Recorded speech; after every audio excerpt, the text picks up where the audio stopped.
En el informativo del mediodía, edición especial. Aconsejando a los jóvenes que hagan lío. Sigan.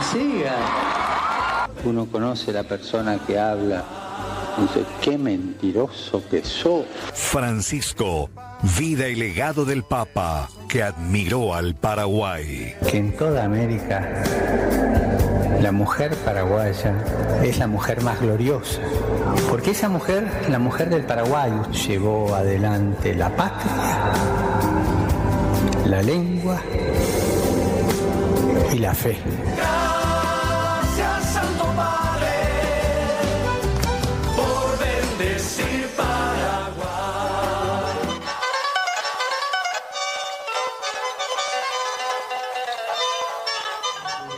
Muy bien, ya empezamos puntos de vista ahora sí formalmente. ¿Cómo estás, Fer? Muy buenas tardes. ¿Qué tal? ¿Cómo estás, Diego? El gusto de volver a saludarte después de una semanita de descanso. ¿Cómo te va? Sí, se nota que te trajiste aires marinos, Fernanda. Sí, por lo visto que estuviste descansando mucho y está muy bien merecido. Felices Pascuas también para la gente que está celebrando estos días. Lastimosamente todo esto se da en un contexto bastante difícil para la feligresía católica después de conocerse lo que tiene que ver con la muerte del Papa Francisco y por qué no decir incluso aquellas personas que vieron en él un reflejo de una iglesia mucho más abierta, por más de que no profesen la religión o se hayan alejado en sí de la iglesia católica, ¿verdad? Sí, también supongo que para todos nosotros, bueno, ni que decir los paraguayos con la cercanía que tenemos con Argentina, pero me parece que para toda América fue como una sensación de cercanía importante. Yo estaba viendo hoy cuando el Papa estaba hablando en Colombia, por ejemplo, y claro, la cercanía que hay con cualquier país sudamericano es mucha, sabemos palabras, conocemos costumbres, entonces se da como en un marco más familiar y creo que eso también permitió que muchos sudamericanos, mucha gente de América entera se sienta muy identificada también con este papado. Mucha conciencia social de por medio. También. La revolución de la ternura le llamaban. Sí.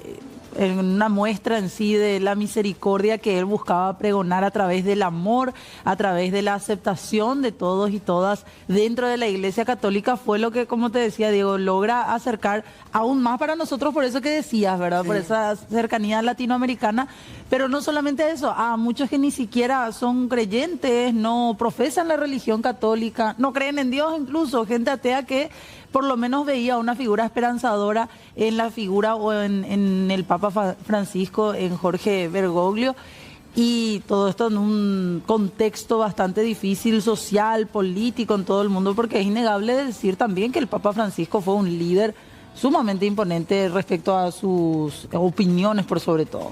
Asimismo, y en un momento que tanta paz hace falta, también se lamenta su fallecimiento. El Papa que llegó desde el fin del mundo, decían algunos, el Papa de los pobres, también conocido, el Papa Francisco, tuvo esa impronta y en su encíclica se puede leer su preocupación por el medio ambiente, por los migrantes, por los más desfavorecidos, una situación que también vino muy bien para abrir, para incluir a un montón de personas dentro de la Iglesia Católica y por supuesto a los paraguayos nos toca muchísimo porque no solamente estuvo aquí, sino que además en su vida tuvo muchos momentos en que se cruzó con gente de nuestro país, en las villas, por ejemplo, en los barrios en Buenos Aires, lo cual le dio a él mucho contacto con lo que es Paraguay, con la paraguayidad. Habló muchas veces de la Virgen de Cacupé, era un fanático confeso de la chipa, por ejemplo.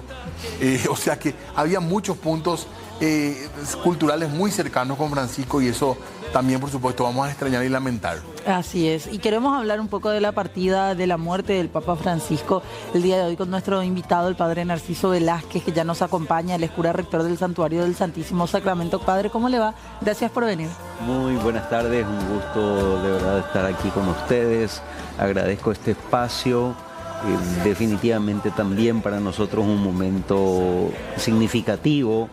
El Papa Francisco marca para nosotros una cercanía muy especial, como lo estaban ya mencionando, porque es argentino, por tanto vecino nuestro, pero particularmente él en varias ocasiones públicamente ha mencionado su cercanía con el Paraguay, conoce al Paraguay, conoce a los paraguayos e incluso tuvo a personas paraguayas trabajando directamente con él. Él lo ha manifestado eso en más de una ocasión. Ha tenido incluso a una señora que en una ocasión él mencionó que ha trabajado muy cercanamente con él en sus tareas, y eso le llevó a él a interesarse bastante por Paraguay, y desde esa perspectiva pues también todas sus manifestaciones, fíjense que él en el 2013 es elegido papa y en el 2015 ya nos visita, así que pues apenas 2 años después, seguramente todo ello pues significa definitivamente también su cariño para con nosotros, y por eso agradezco este espacio, porque podemos rendirle un homenaje y a través de ustedes también hacer llegar a toda la feligresía católica y a todas las personas de buena voluntad también nuestra cercanía y nuestra acción de gracias a Dios por esta experiencia vivida con este Papa de esta época. ¿A ustedes les tocó en general estar cerca de él cuando vino? ¿Hubo una cercanía con los sacerdotes? ¿Hubo encuentros? ¿Qué dejó eso ya a nivel un poco de anécdota también, o de algún detalle que se quiera rescatar de la charla? Bien, bueno, hemos tenido encuentros como sacerdotes, como claro, consagrados y en general, pero personalmente me tocó, en su tiempo yo era el rector de la Universidad Católica, y para la visita los obispos encomendaron a la Universidad Católica preparar el encuentro con la sociedad civil, aquel encuentro que se realizó en el Estadio León Condú. Y cuando nos dijeron la sociedad civil, preguntamos nosotros a los obispos, y luego nos dijeron, ¿y por qué no trasladan la pregunta directamente ya a los organizadores, desde los que están cercanos al Papa, a quiénes íbamos a invitar? Porque parecía que, bueno, tenía que ser a las organizaciones civiles católicas o cómo. Y la respuesta que nos dijeron es a todos. El Papa quiere tener un encuentro con todos, y cuando se habla de organizaciones de la sociedad civil, todas las organizaciones que tengan, y particularmente con los más vulnerables, los pobres, los campesinos, los indígenas, los niños, aquellas personas que tienen una vulnerabilidad particular, asociaciones que trabajan con enfermos, con personas abandonadas, con migrantes, y luego con todas las organizaciones. Entonces esas palabras todos nos llevó un trabajo, porque teníamos que hacer como un catastro de todas las organizaciones que teníamos en Paraguay, y bueno, cuando ya en un momento dado parecía que teníamos todos, empezaban a venir los pedidos que decían yo también, y entonces le decíamos, bueno, tráiganos algún documento de que ustedes pertenecen a una organización, y eso también nos sirvió para ver la realidad de Paraguay y presentarle al Papa. Ustedes saben de que se envió todo un documento un mes antes de anticipación, y nos dijeron de que el Papa se interesó de saber, de que le dijeran quiénes eran todas las organizaciones, de manera que él pueda preparar el discurso. Y si ustedes recuerdan, aquel discurso en el León Condú fue un discurso realmente muy cercano, parecía que nos hablaba directamente a nuestra realidad. Dijo la famosa frase de qué mentiroso que sos. Sí, entre ellas, ¿verdad? En donde él decía justamente esto, que a veces que hay personas que hablan muy bien, pero que después sabemos bien de que lo que está diciendo no refleja. Entonces, en este sentido, el Papa instaló también aquello de lo que es la metodología del encuentro, que debe ser justamente la convivencia en esa diversidad de representaciones. Y bien, pues esta experiencia del Papa que quiere estar con todos, lo hemos visto reflejado hasta el último día de su vida. Es decir, ayer él quiere estar con todos, no importa las circunstancias que sea, dar todo, decía, hasta el último minuto de su vida. Fíjense que tal vez no podía hablar, pero sí se quería mostrar cercano, y ayer en el domingo de Pascua, que es el domingo particularmente significativo para la liturgia católica, él salió a dar la bendición Urbi et Orbi, es decir, para la ciudad y para todo el mundo. Así que pues es como que el Señor le permitió hacer todo lo que tiene que hacer, y luego ya le dijo, bueno, vente a realizar pues también tu descanso en el Señor. Claro. Hablando de eso también estamos hablando de una persona polémica en todo sentido, porque ha roto un poco esos paradigmas, ha sido un papa poco ortodoxo, ha abierto las puertas a personas homosexuales, a la iglesia, decía, cuanto más cerca estén de Dios mejor. Ha hablado sobre el matrimonio igualitario, ha hablado nuevamente también de la presencia o la necesidad de dejar o sacar a la mujer de ese sector simplemente de servidumbre, decía él, dentro de la Iglesia Católica, que después le terminan generando también una serie de reacciones dentro de la propia Iglesia, ¿no, padre?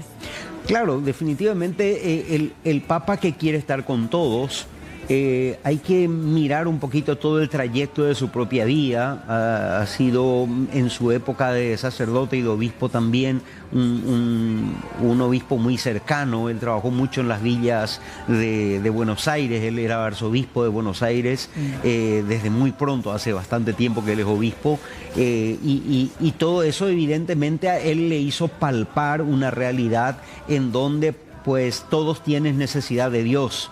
Y definitivamente si Él es la cabeza de la Iglesia Universal, ha sido para nosotros el signo que nos marca, bueno, por aquí tenemos que ir. O sea, a Dios no se lo puede encasillar, a Dios no se lo puede guardar, a Dios no se lo puede prohibir. Es decir, el Dios amor cercano a todos, creo que es lo que definitivamente Él mismo selló con todos los documentos que fue haciendo. Fíjense que uno de los primeros documentos que Él lanza en la Iglesia, que se habla así como el documento programático de su pontificado, se llama Evangelii Gaudium, o sea, el gozo del Evangelio. Por tanto, si el Evangelio te da el gozo, pues el gozo es transmisible, el gozo no es para una vivencia personal, el gozo en privado no es gozo, el gozo se comparte, y el gozo te hace justamente vivir una experiencia de cercanía. Y es eso lo que Él definitivamente nos muestra y ha llamado la atención continuamente, también de luchar contra una línea digamos así, de creerse privilegiados o de creerse preferidos solamente por pertenecer a una cierta instancia dentro de la Iglesia, sino más bien como que tu pertenencia en la Iglesia tiene que hacerte lo más cercano posible, incluso para los alejados. Claro. Fíjense que el Papa, instaló, por ejemplo, un término. Él decía de que la Iglesia tiene que ser como un hospital de campaña. El hospital de campaña, como tomando en consideración, el hospital es un edificio que está, pero el que sale a la campaña, si vamos a hablar, por ejemplo, en una batalla, es instalar el hospital allí en el lugar en donde hay necesidad, en donde está la herida propiamente, ¿verdad? ¿Ustedes creen que la Iglesia Católica siguió los pasos del Papa en general, padre, la impronta que le dio a la Iglesia Católica durante su papado, creo que se dice? Definitivamente, definitivamente. Yo creo que en 11 años de pontificado, porque eso es lo que estamos celebrando, pues con esto, definitivamente Él nos mostró un modo de ser, y eso se instaló. Hoy definitivamente la Iglesia se dejó interpelar por esa manera de estar presente ante circunstancias muy especiales, en donde él hablaba de la tarea que tenemos de sanar las heridas que hoy tiene el mundo, la humanidad.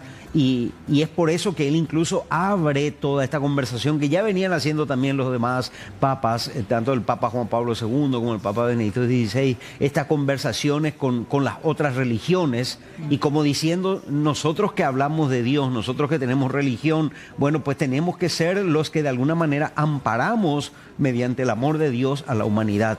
Y todo eso definitivamente pues a todos nos llevó en un modo de ver, en un modo de entender, en un modo de dejarse también pues iluminar por este pensador, por este pensamiento. Bueno, ahora, después de esto nacen algunas preguntas. Después del fallecimiento del Papa, ¿cuál es la perspectiva que tiene la Iglesia a partir de ahora? ¿Qué puede venir después? ¿Podríamos hablar de que la Iglesia Católica siga este mismo tipo de pensamiento de apertura de la Iglesia para que los fieles se acerquen? Estos pensamientos que hay que decir son más progresistas que otra cosa. ¿O estaríamos ante la posibilidad de que el sucesor sea de una línea de pensamiento completamente distinta? Bien, a esta pregunta yo simplemente quiero hacer una constatación. Si es que nos detenemos nosotros en algún momento a hacer una investigación y leer la historia de los papas, y a mí me gusta decir esto, cada papa es el reflejo del hombre para su época. Es decir, los pasos que se van dando, y en este sentido, los testimonios que se van dando, hoy se ven que son testimonios válidos. Y en este sentido, pues definitivamente los cardenales ahora tienen la gran tarea de estudiar la situación de la Iglesia. Y ellos tienen la gran tarea de buscar que el elegido pues respondan a las necesidades hoy de la Iglesia. Entonces, esta experiencia vivida y esta cercanía de la Iglesia es lo que hoy está dando respuesta. Entonces, definitivamente, este es el camino hacia donde va a ir. Pero se da nomás, digo yo, padre, en un contexto social muy importante en donde priman muchas veces los discursos de odio, grandes líderes políticos se vuelcan incluso hacia ese sector del pensamiento, y hay muchas personas que tienen esa misma línea de pensamiento, sí, muchos incluso hablando de la figura del Papa hoy como una de las peores, decían algunos. Claro, pero tenemos que decir que la Iglesia tiene también la iluminación del Espíritu Santo. Es decir, un Papa como el Papa Francisco no viene por casualidad. Viene por una necesidad de la sociedad, creo. Viene porque Dios inspira a su Iglesia de la presencia que la Iglesia debe tener en el mundo. Es decir, la Iglesia no es un grupo de privilegiados para sacar provechos para sí. La Iglesia es justamente, y lo define el Concilio Vaticano II, es el sacramento universal de salvación. Y por tanto, en ese sentido, pues los papas, repito yo, son personas para su época. O sea, miremos tal vez un poquito más atrás, un Juan Pablo II, por ejemplo, en su época, como también ha marcado con su presencia, con su estilo propio, cuando él tuvo frente a sí toda la barrera del comunismo y toda esta circunstancia, está geopolíticamente hablando. Hoy todo el tema del problema de la guerra, que fue una preocupación grande del Papa Francisco. Cuántas veces habló también en contra de la guerra, llamó a todos a orar por la paz, buscó incluso una cercanía con los grandes líderes políticos. En la línea de Fernanda nomás también Sí. hubo mucha gente, incluso de la propia Iglesia Católica, que le criticaba, hablaban de que era un papa progresista, que sectores muy conservadores que se habían manifestado en contra de él. Claro, porque también dentro de lo que es la Iglesia propiamente, la crítica es libre. Es decir, todos, porque en la Iglesia la participación y la comunión se da dentro de una posibilidad de opinar hasta en sentido contrario. El Papa no es infalible. ¿Cómo? El Papa no es infalible. Es infalible como él, pero justamente su infalibilidad le da a él la posibilidad de escuchar a todos los sectores. Dentro de todo, en la Iglesia, lo que se busca es la comunión. Y la comunión es la unidad en la diversidad. Somos diversos, tanto Fernanda, vos y yo somos diversos, pero tenemos que buscar la unidad y nos une aquello esencial.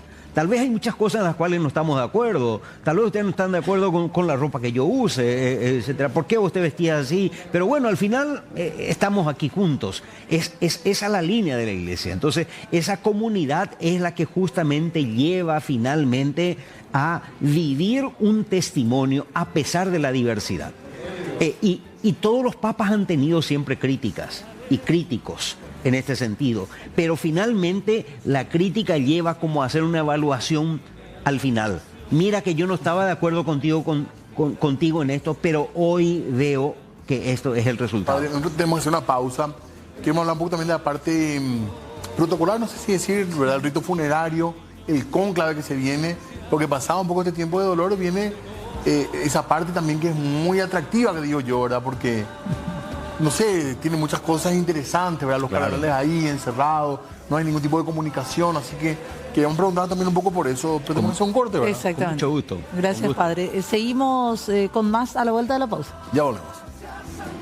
Exactamente. Ya el viernes está festejando acá. Sí, porque ya la semana pasada oficialmente se recordaba 8 años de la primera transmisión de C9N en un contexto también histórico en nuestro país. Toda aquella crisis que se vivía después de marzo del 2017, salíamos al aire como un canal joven que apostaba también por figuras nuevas. Así que vaya el saludo a tantos compañeros, compañeras frente a cámaras, en la parte técnica, en redes sociales, detrás de cámaras también, que hacen posible desde hace hace 8 años que salgamos al aire. Vos sabés que justamente entre lo que uno encuentra del Papa en su cuenta de X, de Twitter, hay una mención que hace al Paraguay, pero posterior a esa fecha que estás mencionando, habla cuando fueron aquellas protestas en tiempo de pandemia. Sí. Cuando salió la gente a las calles y recordemos que le había su famosa frase hagan lío, y él habla de lo que estaba pasando en Paraguay, sí, y reivindicando un poco el derecho a reclamar también lo que estaba pasando, hablando nomás un poco de los vínculos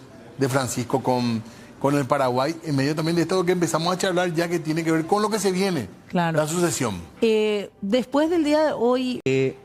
Ya de lo que habías explicado, Fernanda, que el día de hoy, tanto de haberse producido el fallecimiento, el anuncio del fallecimiento y luego la constatación es un acto litúrgico en donde el cardenal Camarlengo, acompañado de sus ayudantes, que son también cardenales, que están definidos, pues hacen una celebración, una vez preparado el cuerpo, para depositarlo en el ataúd. ¿Y por qué se lo depositan en el ataúd? En este sentido, porque se lo debe trasladar, en este caso desde la casa del difunto, así dice el documento, en este caso, pues a donde se le va a, en términos nuestros decimos, se le va a velar. En realidad es la exposición del cuerpo del Papa en su féretro, pues para la veneración de los fieles cristianos. Y eso dura 3 días, eso está establecido. Luego, pues, se debe producir la sepultura del Papa. ¿Cuándo tiene que ser? Y la sepultura del Papa, según el documento, debe producirse entre el 4º y el 6º día de su fallecimiento. Por tanto, si decimos falleció hoy y si tenemos 3 días de exposición, muy probablemente al 4º día ya, pero dice entre el 4º y el 6º. Es cierto que él simplificó, creo que ya el Papa Benedicto XVI había simplificado un poco el tema de los ritos funerarios, y también que este Papa le introdujo ya algunas cuestiones para hacerlo un poco más sencillo, podríamos decir, más acorde a estas épocas. Sí, claro. Hay que decir bien, el Papa en su función, tiene diversos honores, llamémoslo así, como representación. Por un lado, el Papa es, en términos oficiales, es el jefe de la Ciudad del Vaticano. Claro. Un jefe de es como, incluso por eso algunos lo consideran como un jefe de Estado. Sí. Bueno, por otro lado, él es el obispo de Roma, el obispo de la diócesis de Roma en este caso. Y luego es también pastor de la Iglesia Universal, al mismo tiempo. Sí. Entonces, así como, digamos, como que 3 funciones que concluyen o confluyen en la persona, en este caso, del Papa Francisco. Estas funciones, en otras épocas, eran consideradas como para que a la muerte del Papa, pues muere todo con él, muere entonces todas las funciones, digamos así. Es como que mueren con él estas grandes tareas que tenía. Por eso en otras épocas, incluso de acuerdo al rito de la ceremonia de muerte, se hablaba de 3 ataúdes, sí, porque son como tres personas que son en uno solo. Y eso es lo que él simplifica.